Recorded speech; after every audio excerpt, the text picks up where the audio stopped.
महाराज मनु और शत्रुघ्न ने इसी मंत्र को जप करके भगवान नारायण को पा लिया। ध्रुव ने इस मंत्र को जप करके ध्रुवलोक को पा लिया। प्रहलाद ने इस मंत्र को जप करके भगवान नारायण को प्राप्त कर लिया। इसलिए इस मंत्र को कहा जाता है यह सिद्ध मंत्र है, जिसको जीवन में अगर मंत्र का जप करना है तो इस मंत्र का जप करिए। ओम नमो भगवते वासुदेवाय। शत्रुघ्न ने कहा कि आप मुझे वरदान देना चाहते हैं, एक वरदान दीजिए नारायण, मुझे आप जैसे पुत्र की जरूरत है। भगवान विष्णु ने कहा मैं वरदान देने के लिए कहा, तुमने मुझे ही मांग लिया बेटा के रूप में? बोले हाँ। भगवान विष्णु ने कहा मैं अपने जैसा बेटा ढूंढने कहाँ जाऊंगा, मैं स्वयं बेटा बन करके आपके पास आ जाऊंगा। बोले त्रेता युग में महाराज मनु दशरथ बनेंगे, त्रेता युग में महाराज मनु दशरथ बनेंगे और शत्रुघ्न कौशल्या बनेगी और भगवान नारायण विष्णु राम बनेंगे।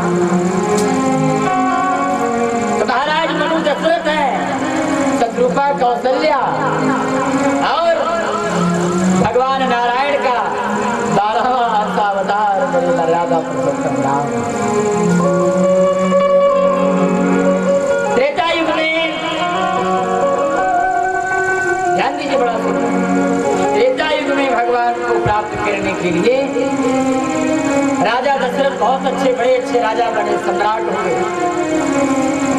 राजा दशरथ को सब कुछ था सजनों, लेकिन उनके पास संतान नहीं हुए, चौथापन लग गया, बड़ा कष्ट हुआ।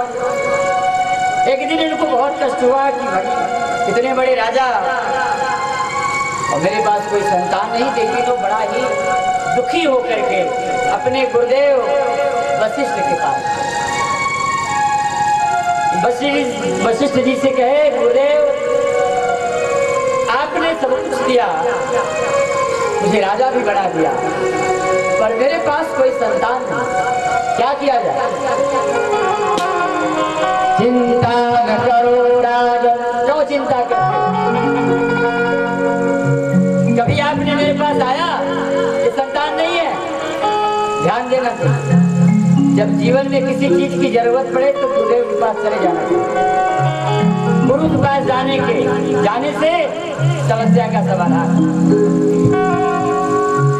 एक है गुरु जो आपके प्रश्न का समाधान करते हैं, और एक होते हैं सदगुरु जो समाधान भी करते हैं और समाधान के साथ साथ समाधिस्थ भी करते हैं।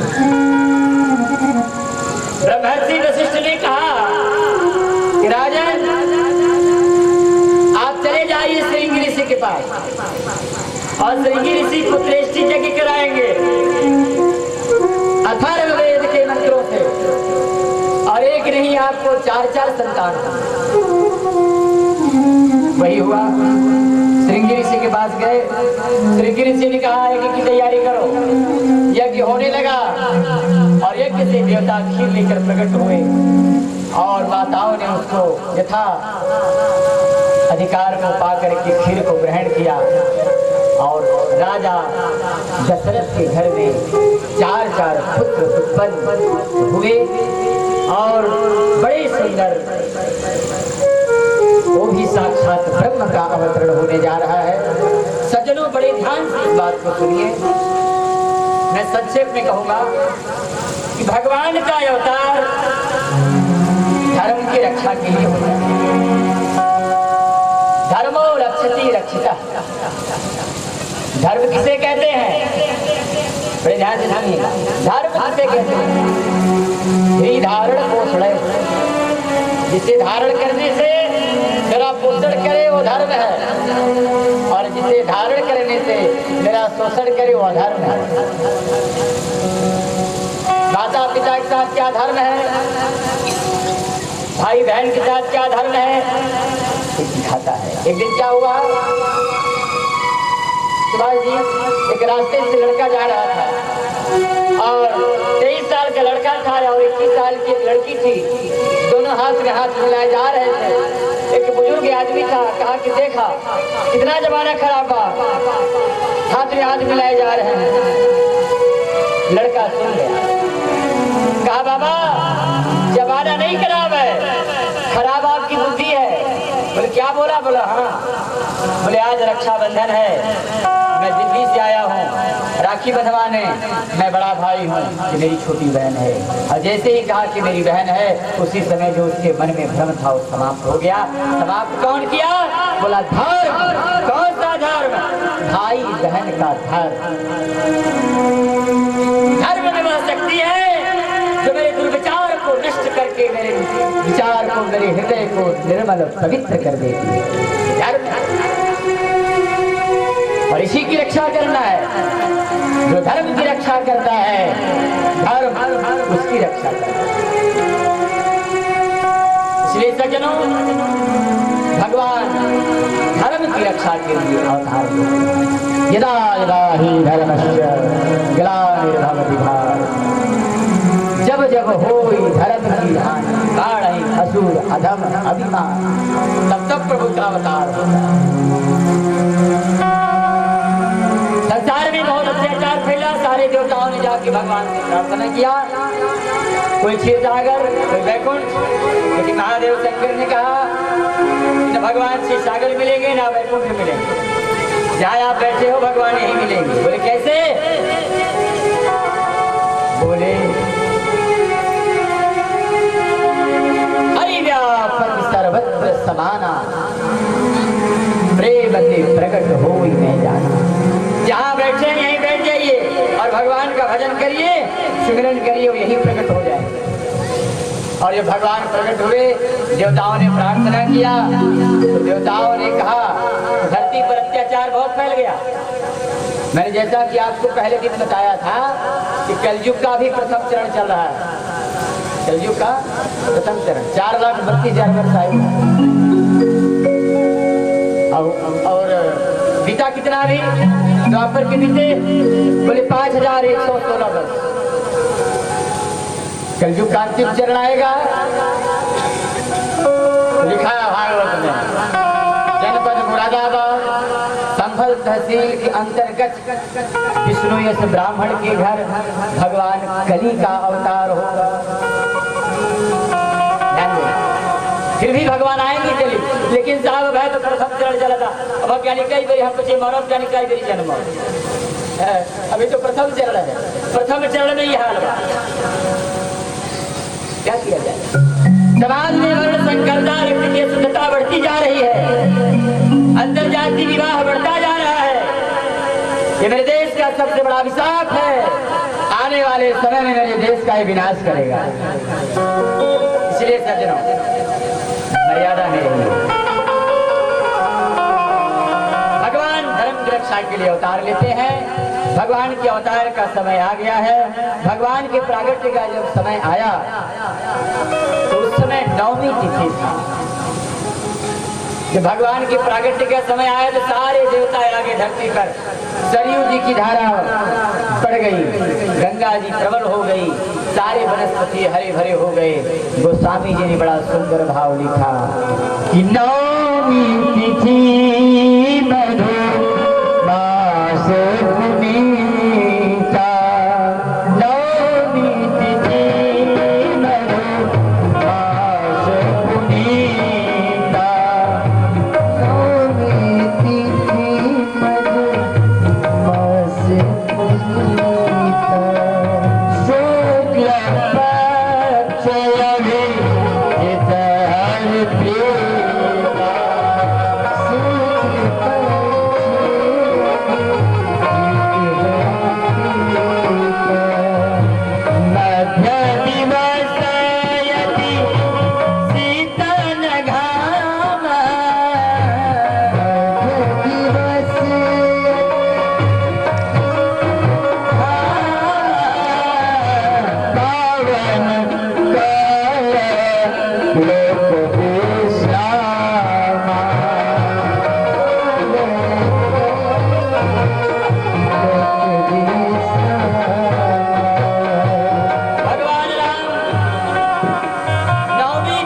नौ प्रकट हो गए अयोध्या जी में।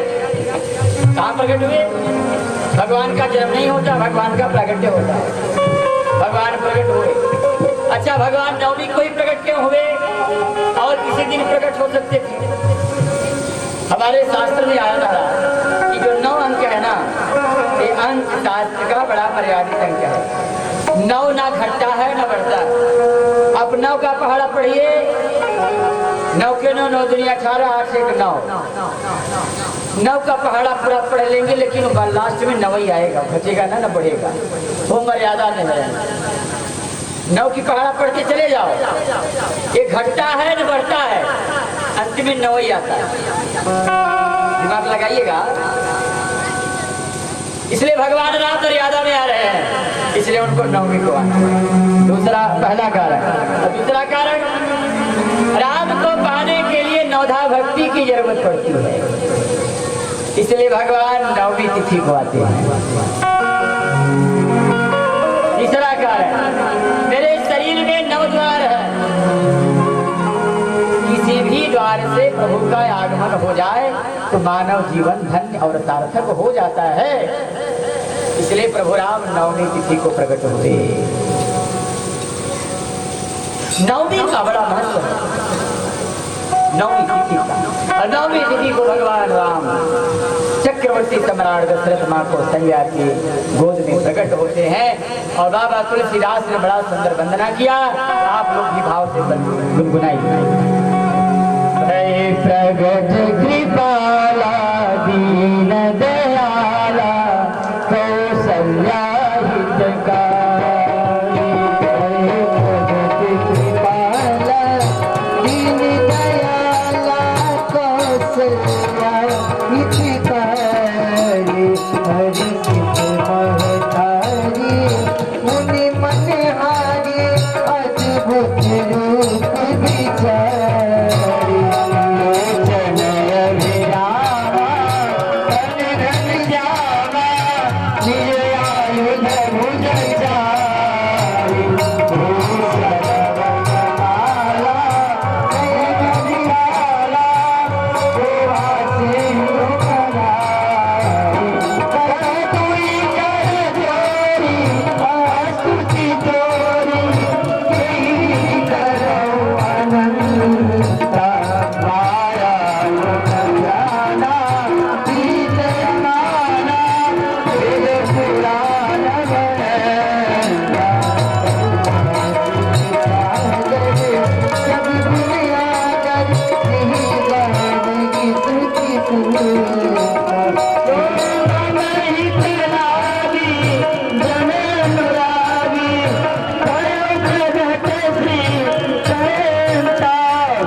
नगरी राजा दशरथ चक्रवर्ती सम्राट भगवती कौशल्या के गोद में प्रकट हुए।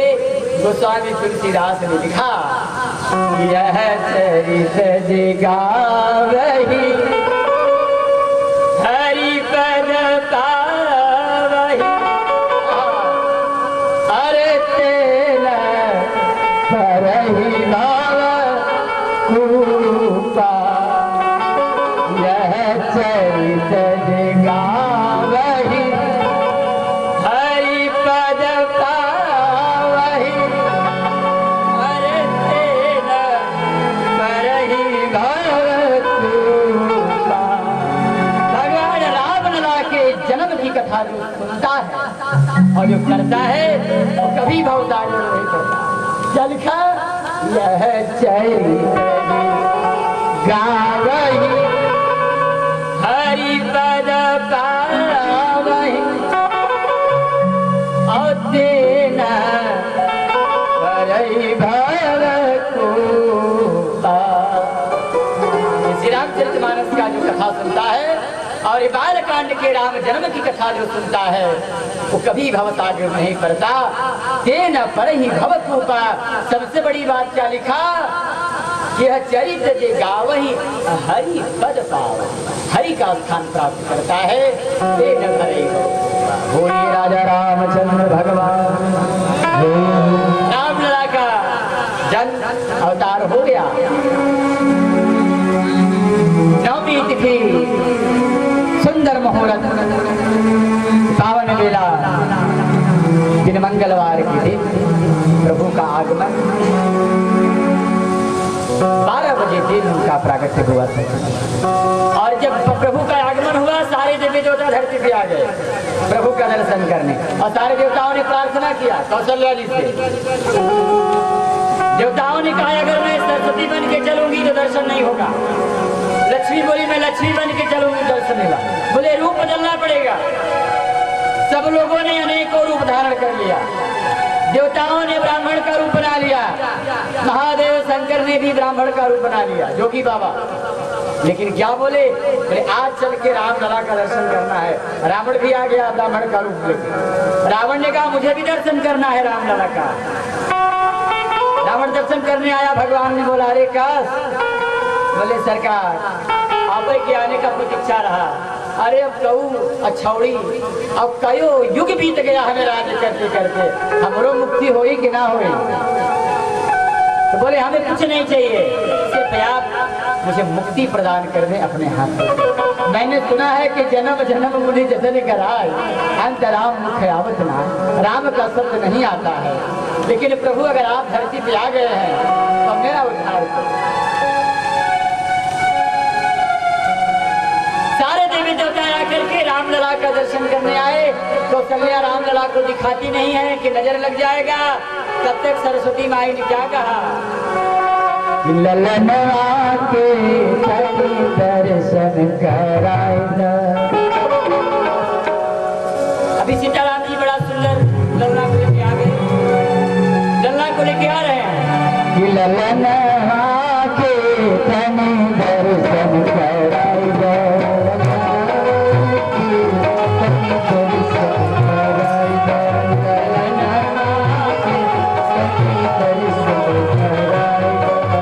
दर्शन कराए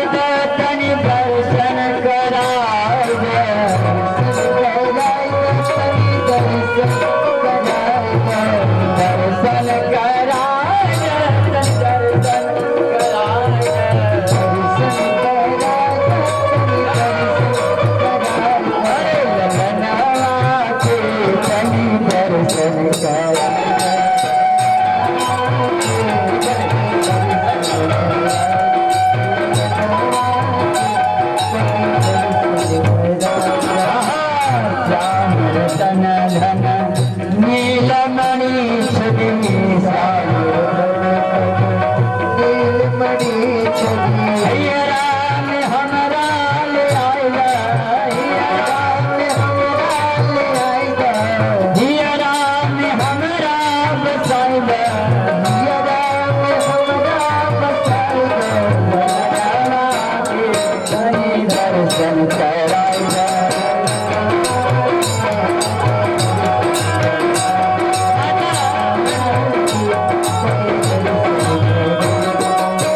माता कौशल्या लाला को नहीं दिखा रही, बोले रे मेरे लाला को नजर लग जाएगी, लेकिन आज सारे देवी देवता कह रहे हैं ऐसा मत करो, दर्शन कराओ। आज सारे देवी देवता कौशल्या को पाँव पड़ गए, क्या बोले पाँव पड़ू कौशल्या मैया तेरी, भाव करूं कौशल्या मैया तेरी पाँव पड़ू कौशल्या मैया तेरी, भाव करूं कौशल्या मैया तेरी गोदिया में हमारे ले आइबा, गोदिया में हमारे ले आइबा, ललना के तने दर्शन कराइबा।